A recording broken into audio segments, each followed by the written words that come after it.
సందర్భాన్ని తెలియజేస్తా ఉన్నాను. ఈరోజు రేవంత్ రెడ్డి గారికి ఎలాంటి అనుభవం లేదు. ఒక మంత్రిగా పనిచేయలే, ఎమ్మెల్యేగా పనిచేసి కూడా ఏ రోజు కూడా ప్రజల కోసం పనిచేయలే, ఏ రోజు పరిపాలన పైన ఆయన దృష్టి పెట్టలేదు, కేవలం ఏ వర్గ ప్రజలకు అందుబాటులో లేదు, ఎవరి సమస్యల పరిష్కారం కోసం 10 మందిలో కూర్చొని సమస్య పరిష్కారం చేయలేదు.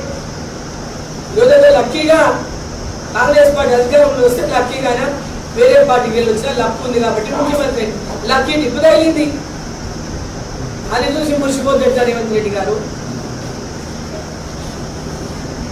మాట్లాడితే బంగ్లా రాజకీయాలు, ఇప్పుడు ఇష్టం వచ్చిన బూతు మాటలు, ఒక బూతు మాటలు మాట్లాడే ముఖ్యమంత్రి రాష్ట్రానికి ఉన్నాయంటేనే సిగ్గు అవుతుంది. ఆడపిల్లలంతా తలవంచుకునేటువంటి పరిస్థితి కనిపిస్తున్నాడు. డీకరణకు ఆయన ఎన్ని మాటలన్నా అది డీకరణకు ఏ మాట తగలదు. డీకే అరుణమ్మ చాలా స్వచ్ఛమైన మనసుతో ప్రజలకు సేవ చేస్తున్నటువంటి నాయకురాలుగా ఈ జిల్లాలో గుర్తింపు పొందింది. ఈరోజు ప్రజల కోసం త్యాగం చేసినటువంటి కుటుంబంలోకి వెళ్ళి డీకే అరుణమ్మ వచ్చింది. స్వాతంత్ర పోరాటంలో మా తండ్రి మా మామ పాల్గొని జైలు పోయి వచ్చింది. తెలంగాణ పోరాటంలో మా నాయన పోరాటం చేసి జైలుకు పోయి వచ్చిండు. నా భర్త జైలుకు పోయి వచ్చిండు. పెద్ద ఎత్తున దెబ్బలు తిన్నాడు తెలంగాణ పోరాటంలో.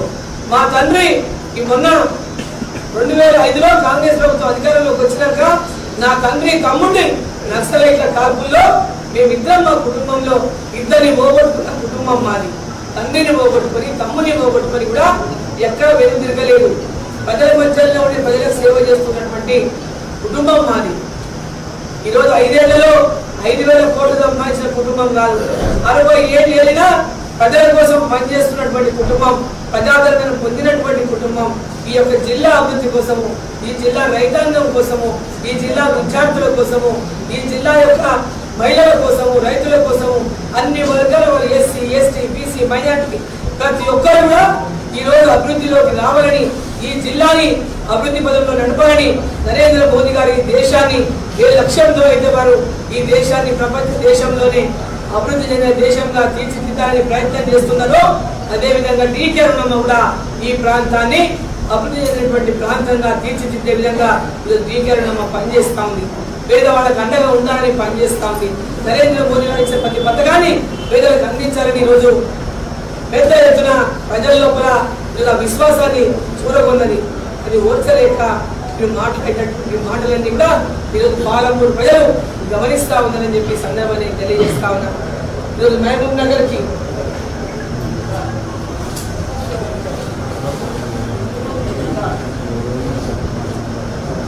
మోదీ గారిని తిడతాడు, డీకే అరుణని తిడతాడు, మోదీ గారిని కూడా తిడుతున్నాడంటే ఆకాశం మీద ఉమ్మేస్తే ఏమవుతుంది? ఆకాశం మీద ఉమ్మేస్తే వాళ్ళ మొహం మీదనే పడుతుంది. వాళ్ళు మోదీ గారిని అలాగే ఉందా? మోదీ గారి యొక్క కాలి తుమ్ముకు పనికిరారు వీళ్ళు. వాళ్ళు మోదీ గారి పేరెత్తటువంటి అర్హతనే లేదు. అవినీతి సామ్రాట్లు వీళ్ళు, బ్లాక్ మెయిల్ దందాలు చేసిన వాళ్ళు, ఓటులో కేసులో జైల్లో పోయిన వాళ్ళు, వీళ్ళ మా గురించి మోదీ గారి గురించి మాట్లాడేది. మాట్లాడేటప్పుడు కొంచెమైనా సోయి ఉండాలి. ఈరోజు మహబూబ్ నగర్ అభివృద్ధి కోసం 9 లక్షలు తీసుకొని ముందుకు పోతాం. మన జిల్లాలో వికసిత్ మహబూబ్ నగర్ అంటే అభివృద్ధి చెందినటువంటి మహబూబ్ నగర్ లక్ష్యంగా ఈ జిల్లాని అభివృద్ధి పదంలో తీసుకెళ్లడం. ఆరోగ్యం మరియు ఆయుష్మాన్ మహాభారత్ అంటే ఆరోగ్యం అంటే ప్రతి ఒక్క హాస్పిటల్లో కూడా మెరుగైన